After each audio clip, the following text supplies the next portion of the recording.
Market पूरी तरीके से नहीं। इन्वेस्टमेंट में पैसा कमाएंगे, लेकिन आप शायद ट्रेडिंग के जरिए और पैसा कमा सकते हैं। आप भी मानते हैं इस बात को? जी, बेसिकली मैं ट्रेडिंग की सलाह बिल्कुल पसंद भी नहीं करता और देता भी नहीं हूँ। मैं समझता हूँ कि अगर हमको ये समझ में आता है कि मार्केट आने वाले 6-12 महीने में नया हाई बनाता है तो लेके बैठ जाने में ज़्यादा भलाई है बनिस्बत कि आप ऊपर के मार्केट को टाइम करके लेवेज करो, क्योंकि लेवेज करने में एक बात कंफर्म है कि ब्रोकर कमाता है, इन्वेस्टर या ट्रेडर हार्डली कमाता है। अगर आप एक सैंपल सर्वे कर ले तो 100 में से 99 ट्रेडर्स जो है वो लॉस करते होंगे। हार्डली एक आध ट्रेडर माने 1% of the traders might be making profits. तो मैं समझता हूँ ये traders community is a blessing in disguise एक तरह से, बट ये होना ज़रूरी है। पर मैं तो प्योरली इन्वेस्टमेंट की सलाह दूंगा और मेरा ऐसा मानना है कि ये रणनीति तो साफ तौर पर यही होनी चाहिए कि जो भी करेक्शन आती है वो प्योरली अपॉर्चुनिटी होगी, लेकिन करेक्शन कोई बहुत बड़ा आ जाएगा ऐसा मुझे बिल्कुल नहीं लगता है। 6100 6200 जब तक निफ्टी टच नहीं करता तब तक कोई बहुत बड़ा करेक्शन आए ऐसा मुझे लगता नहीं है। तो यहाँ पे हर लेवल्स पे बाइंग करने की ही सलाह मेरी तरफ से रहेगी। और बाई नेक्स्ट दिवाली मेरी समझ में आता है कि we will be definitely new zone और 7000 की निफ्टी हो सकती है। I have no doubts about it. जी पशुपति, आखिरी सवाल आपसे, आप किन लेवल्स पर खरीदारी में कंफर्टेबल होंगे और कहाँ खरीदारी करेंगे? मुझे लगता है कि जैसे धर्मेश जी ने कहा है, जब भी डिप्स आएंगे तो अपॉर्चुनिटीज होगा, पर मुझे लगता है कि मैं इतना बुलिश नहीं हूँ जैसे धर्मेश जी है। मुझे लगता है कि जो 2008 का जो हाई देखा है, मुझे लगता है ये साल में नहीं निकलेगा, पर विद इन दिस इंडेक्स और विद इन ये शेयर में काफ़ी अपॉर्चुनिटीज होगा।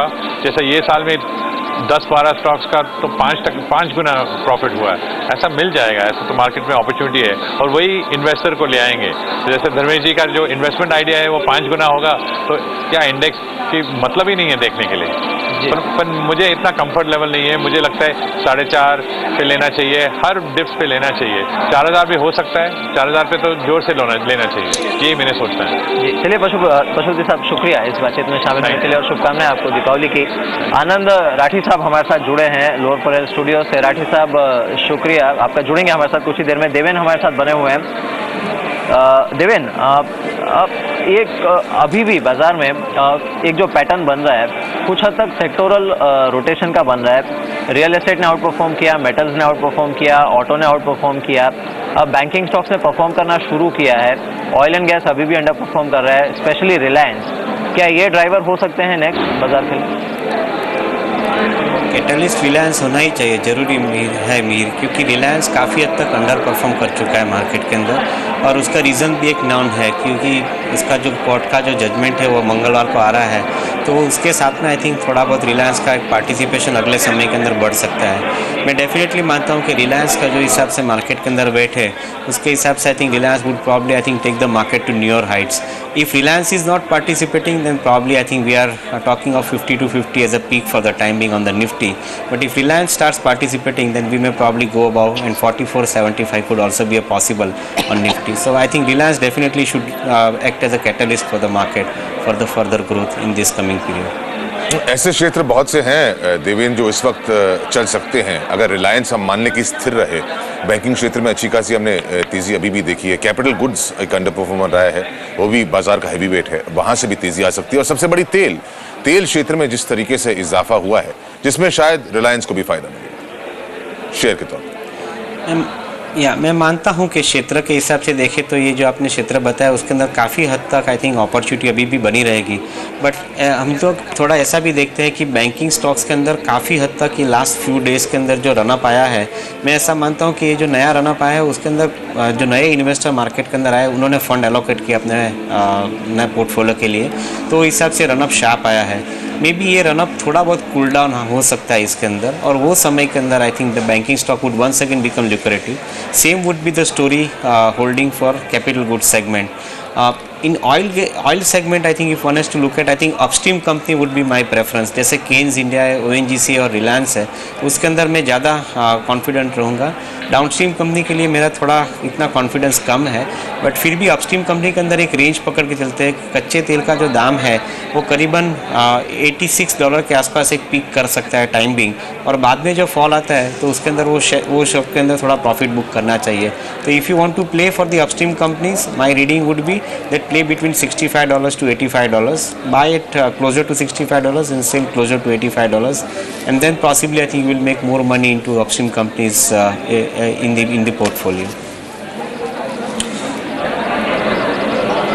देवेंद्र साहब, बहुत बहुत शुक्रिया हमसे जुड़ने के लिए, अपने राय देने के लिए। इस वक्त यदि आप बाजार को देखें तो पूरी तरीके से बाजार इस वक्त आश्वस्त नहीं है, फ्लैट है। बाजार में ऊपर का रुख है ना नीचे का रुख है, और सेंसेक्स केवल इस वक्त जो है 17,323 पर, निफ्टी 5,141 पर। आनंद राठी साहब हमारे साथ जुड़े हैं। नमस्कार राठी साहब, दिवाली की शुभकामनाएं आपको। इस वक्त जो बाजार जो है पूरी तरीके से फ्लैट है, जो दर्शाता है कि किस मोड़ पर हम खड़े हैं, जब पूरी तरीके से मन में दुविधा है और समझ नहीं पा रहा है एक आम निवेशक कि करें तो इस बाजार में क्या करें। तेजी है लेकिन साथ साथ भय भी। चलिए राठी साहब जुड़ेंगे हमारे साथ। इस बीच देखते हैं बाजार को, जो कि नेगेटिव हुआ है। सेंसेक्स लाल निशान में है और निफ्टी भी लाल निशान में, और टॉप लूजर जो है इस समय बाजार में वो है सिप्ला, TCS और ICICI बैंक। यहाँ पर काफ़ी प्रेशर है। साथ ही HDFC पर भी 1% का नुकसान है। ONGC करीब 1% नीचे है। एक नज़र चलिए डाल लेते हैं चेतन हैवी वेट्स को, क्योंकि बाजार को ऊपर जो काउंटर्स होल्ड कर रहे हैं उसमें कुछ हद तक SBI इसे सपोर्ट कर रहा है, और बाकी जो बड़े काउंटर्स हैं उसमें L&T इस समय नेगेटिव हुआ है। रिलायंस फिर से एक बार अंडर परफॉर्म कर रहा है बाजार को, तो इसके चलते थोड़ी दिक्कत यहाँ पर बनी हुई है। इस बीच आनंद राठी साहब जुड़े हैं हमारे साथ। राठी साहब, शुक्रिया इस बातचीत में शामिल होने के लिए, और दीपावली की शुभकामनाएं आपको ढेर सारी। आप इस समय बाजार में खासकर जो रिटेल इन्वेस्टर्स हैं उन्हें क्या सलाह दे रहे हैं, क्योंकि बाजार काफ़ी डिवाइडेड है। कुछ लोग मान रहे हैं कि बाजार यहीं से वन वे शायद नया हाई बना सकता है, कुछ लोग ये मान रहे हैं कि शायद जो इंटरनेशनल मार्केट्स हैं उसमें गड़बड़ी के चलते इंडियन मार्केट्स प्रेशर में आ सकते हैं। आपकी राय? सबसे पहले तो मैं आपको और आपके सब दर्शकों को दिवाली की शुभकामनाएं देना चाहूँगा। मेरा ये मानना है कि इस मार्केट में जब भी कोई आदमी ले तो एक थोड़ा लॉन्ग टर्म व्यू लेना चाहिए। 1-2 महीने 3 महीने के व्यू में हमेशा डिफरेंस ऑफ ओपिनियन ज़्यादा रहेगा, क्योंकि मार्केट पिछले 1 वर्ष में ऑलमोस्ट डबल हो गया है, और कई बार ये स्वाभाविक लगता है कि इतने बढ़ते हुए तेज़ी के मार्केट में थोड़ी प्रॉफिट बुकिंग किसी लेवल पे आए और मार्केट में करेक्शन आए। परंतु अगर मैं लॉन्ग टर्म की बात कहूँ, अगर हमारे जो इन्वेस्टर्स हैं उनको अगर सलाह देनी है तो मैं उनको ये सलाह दूंगा भाई कि अभी जो है अगला 1-2 वर्ष जो हैं डेफिनेटली क्लियरली नज़र आ रहे हैं, मार्केट के लिए अच्छे नज़र आ रहे हैं, क्योंकि इंडिया की इकोनॉमी बड़ी अच्छी चल रही है। जो पहले लोग स्केप्टिकल थे कि भाई इंडिया की इकोनॉमी बैठ जाएगी, 4% ग्रोथ हो जाएगी, 5% हो जाएगी, परंतु मानसून ठीक नहीं होने के बावजूद भी आज ये माना जा रहा है कि भाई 6.5-7% की ग्रोथ GDP की आएगी। सभी सेक्टर्स में बहुत अच्छा चल रहा है। आज लिक्विडिटी मार्केट में बहुत है, with in the country liquidity बहुत है, आउटसाइड लिक्विडिटी बहुत है, FI का पैसा आ रहा है, और मेरे मानना है कि ये लिक्विडिटी दोनों अंदर में और बाहर से जारी रहेगी अगले 1 वर्ष में। इसलिए मार्केट, मुझे बिल्कुल तेज़ी के आसार मार्केट में नज़र आ रहे हैं। अगले 1 वर्ष में मार्केट तेज़ी की तरफ ही चलेगा। अब ये कहना मुश्किल है कि एक तरफा तेज़ी होगी या बीच में, क्योंकि ये देखिए कोई भी मार्केट एक तरफा नहीं चल सकता है, बीच में प्रॉफिट बुकिंग होना स्वाभाविक है और होनी चाहिए, उससे मार्केट कंसोलिडेट होते हैं, तो बीच में करेक्शन आ सकते हैं, परंतु जो रुख है, जो रुझान है, जो लॉन्ग टर्म व्यू है, वो मुझे तेज़ी का नज़र आता है। तो इसलिए लोगों को सलाह मेरी यही है कि उनको इन्वेस्ट करना चाहिए, इंस्टॉलमेंट्स में करना चाहिए। हो सकता है कुछ अभी करें, कोई करेक्शन आए उस समय कुछ ज़्यादा करें, परंतु होना इन्वेस्टमेंट की तरफ ही होना चाहिए। अच्छा हुआ आपने करेक्शन शब्द का इस्तेमाल किया, क्योंकि बाजार इस वक्त जो है करेक्शन ही देख रहा है। 12 अंक नीचे है निफ्टी और सेंसेक्स में करीब 49 अंकों की इस वक्त गिरावट दर्ज हुई है। बाजार का जो ब्रेथ है वो भी अब नेगेटिव हुआ है। बहुत लोगों की ये आशंका थी कि बाजार जो है एक स्वाभाविक तौर पे, एक भावनाओं के तौर पर जो है दीपावली के दिन ऊपर खुलेगा और उसके बाद जो है मुनाफा वसूली आएगी। जिस तरीके से विश्व बाजार में हमने कल थोड़ी बहुत एक हिचकिचाहट देखी थी, एक गिरावट देखी थी। रणनीति के तौर पर आनंद राठी साहब, यदि आपके पास इस वक्त 1000 रुपए होते, आप कैसे उसको निवेश करते, कहाँ निवेश करते और कितनी वापसी, कितनी रिटर्न्स की आप उम्मीद करते इस दिवाली से लेकर अगली दिवाली तक?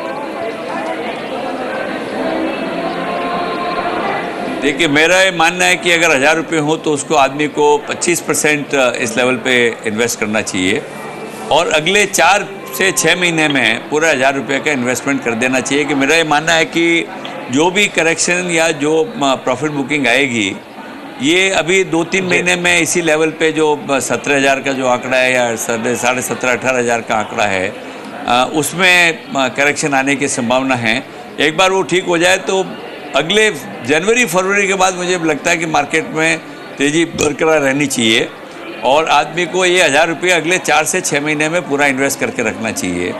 जहाँ तक रिटर्न का आपने जैसे पूछा क्या एक्सपेक्टेशन है, तो मेरा मानना है कि इस अगले 1 वर्ष, इस दिवाली से अगले दिवाली तक 30% के आसपास 30-40% रिटर्न आने की संभावना मुझे साफ नज़र आती है और इसलिए इस अपॉर्चुनिटी पर आदमी को जरूर इन्वेस्ट करना चाहिए। चलिए ये भी देख लेते हैं कि आज मुहूर्त ट्रेडिंग के दिन बाजार कहां बंद हुआ है, क्योंकि नज़र अगले मुहूर्त ट्रेडिंग पर रहेगी। अगर रिटर्न्स को देखना हो तो 56 पॉइंट नीचे सेंसेक्स बंद हुआ है, 17,266 का लेवल। निफ्टी 17 पॉइंट नीचे 5,124 पर और मिड कैप इंडेक्स ये बढ़त में बंद हुआ है। यहाँ पर थोड़ी बहुत खरीदारी देखने को मिली है, लेकिन आज जहाँ पर सबसे ज़्यादा नुकसान देखने को मिला है उन काउंटर्स में ICICI बैंक सबसे ऊपर है, ये ऑलमोस्ट 1.25% नीचे बंद हुआ है।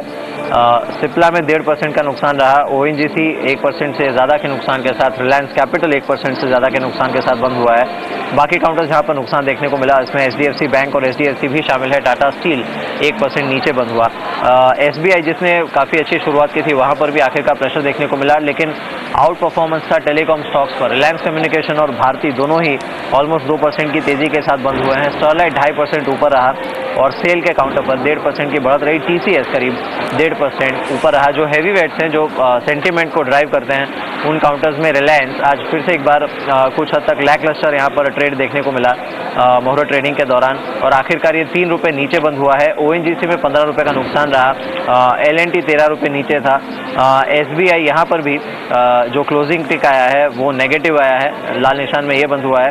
इसके अलावा इन्फोसिस, ICICI बैंक, ITC ये सारे काउंटर्स भी लाल निशान में रहे। धर्मेश, क्लोजिंग कैसे देख रहे हैं आप? हालांकि एक सेंटिमेंटल ट्रेड ज़्यादा होता है आज, but if you have to take a cue, I don't take any cue from this Diwali muhurat closing.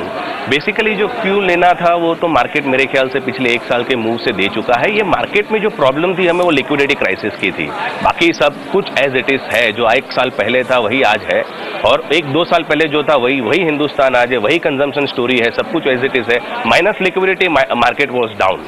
अभी लिक्विडिटी आ गई है तो मार्केट क्यों नहीं 22,000 होना चाहिए, सिंपल।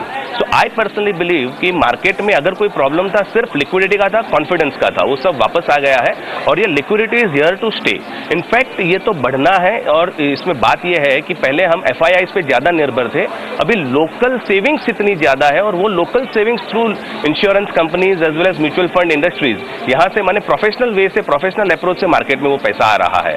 तो मैं समझता हूँ कि मार्केट में जैसे पिछले 1 साल से आप देखें तो ट्रेंड ये है कि 2 कदम आगे 1 कदम पीछे, यही मामला चलता रहेगा। मे बी 5150 से नीचे 5050, फिर वापस 5350, देन वापस 5250, देन 5450। ये 2 कदम आगे 1 कदम नीचे वाला जो स्टैंड है उसके चलते 61-6200 मुझे लगता है बिफोर बजट। चलिए, बाजार में जब तक दो तरफा राय नहीं हो तो फिर बाजार कैसे बनेगा? आखिरकार जब कोई बेचेगा कोई खरीदेगा भी और इसी तरीके से एक बाजार बनता है।